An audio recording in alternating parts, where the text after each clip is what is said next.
right, so my name is Bryan Seck, and I'm here to talk to you about problems and solutions. All of us can think of problems in our community, or you can think of problems that you see in our community. Every year in Lincoln Public Schools, we have 500 students who become homeless. 70% of those become homeless due to domestic violence. We've had 6 sex trafficking busts in Lincoln, Nebraska in 2018. We all have problems that we think of in our head. So what I'd like you to do right now is I want you to think of one, and think of one you want to solve. So take a moment.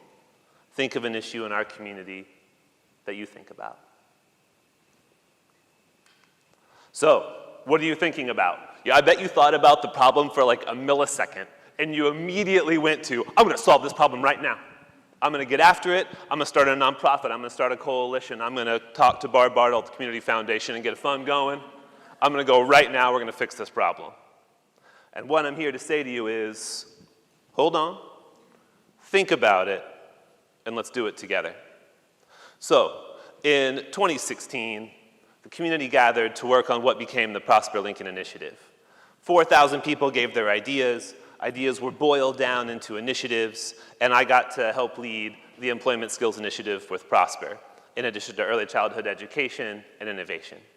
So when I think about this experience, I look back on it, and I think, how did we get to today? 3.5 years later, these logos that you see up here are all things that really came out of Prosper and came out of partnerships. So I think, how did we get there?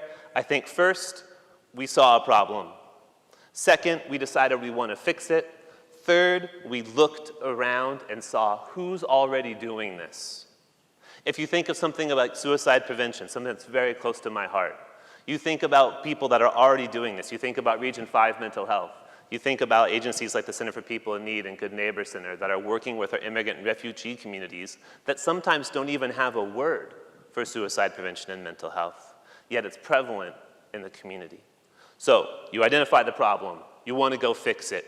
The third is find your team.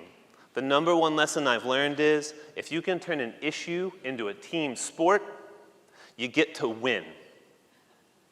Nonprofits don't have big budgets to do what they want to do. State agencies don't have big budgets. Businesses don't have big budgets. But when you put it all together and you get people fired up about something, you can move forward together. Building a team. So New Beginnings came out of a problem. Our friends from Spreetail are here and are going to have us have some drinks later, which is awesome. But what they've done over the last 3 years is provide 500 beds for families escaping homelessness. I can't tell you how frustrating it was to work with a family, help them escape homelessness, whether they're at the Mission or the Friendship Home, help them move into an apartment, and they sleep on the floor because they don't have enough money to buy a bed for mom and 3 more beds for the kids. So I reached out to Spreetail back in 2017 and reached out and said, hey, you guys want to buy some beds? And, it's Spreetail, so I didn't hear from them for like a month, and I was like, oh, well, they're ignoring me, that's cool. And then they emailed me back, and they were like, hey, we got 40 beds, do you have a place to put them? And I said, no, yes, I do. So I lied, hung up, called up Duncan Aviation and said, hey, can I have a hangar? 3 years later, we can access beds, they're stored at Duncan Aviation, Spreetail buys them, and now this project is going nationwide with 5,000 beds in 20 cities. It's an incredible project that came out of agencies working together. And now Messiah Lutheran, a church in our community, provides everything else. Tables, chairs, dressers, and now Catholic Social Services on board. So now this project has brought together the Catholics and Lutherans, and you guys can buy me a Nobel Peace Prize. So the next part is you've identified a problem. You want to go fix it. You want to make a team. The next is make a plan. Anybody can get fired up about a problem, go crazy on Facebook, have a meeting, and then it dies. How many of you have experienced this? No.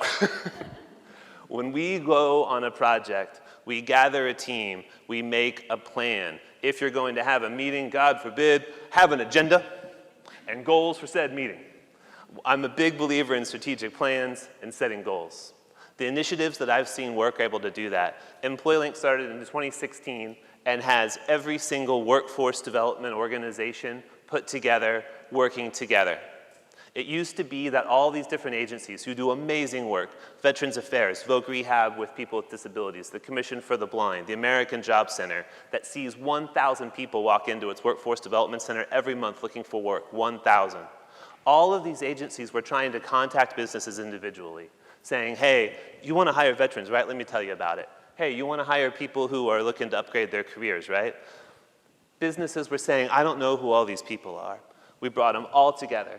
Now we meet once a month. We bring 2 agencies to our meeting, and I say, hey, business, you're hiring in our community. You have 15 minutes to reach 5,000 people. That's how many people all of our agencies serve. You want to come talk to me for 15 minutes? Haven't been told no yet. We plan every career fair in this town, whether it's for veterans, youth, for case managers, educating them about what's going on in our community. We do all that for free, and we also do all that because everyone's on board. So next step is to iterate, include, and evaluate. So you've identified your problem, you want to go fix it, you made your team, you got your plan. You have to adjust as you go. The MyLink app now has 6,000 downloads and 1,700 monthly users. The MyLink app is every nonprofit service in our community known to man. 450 nonprofits, about 30 city agencies. There are 6 different agencies in our community that provide free diapers to families. I worked with homeless families for 3 years. I assure you, nobody knows that. Previously, this information existed with the DHHS Community Handbook that somebody in this audience helped work on, and the Center for People in Need also had a PDF document. What we did is we put those 2 PDF documents together, went through Excel hell. That app is a database. Now has 6,000 downloads, an equal number of downloads of family in need and the case managers that provide information. Now we're about to have a website that translates into Arabic, Spanish, and Vietnamese. We did all this for free. The developer who did this donated their time because they saw the value. The Center for People in Need provides the updating. We all work together, we can make it happen. The last thing is celebrate and share success. If you're going to go work on a problem that involves poverty or suicide or sex trafficking, if you talk at people about the horribleness, no matter how bad it is, people will tune you out. You have to celebrate success. Homelessness in Lincoln decreased by 53% in the last 5 years. We have 0 homeless veterans in our community. Since we put in suicide prevention signs on the top of our parking garages, we ended an epidemic. You can solve problems in our community, and you can do it together. So my question to you is, what's next? You've thought of your problem, look around the community, see who's doing it, and go get it. Thank you.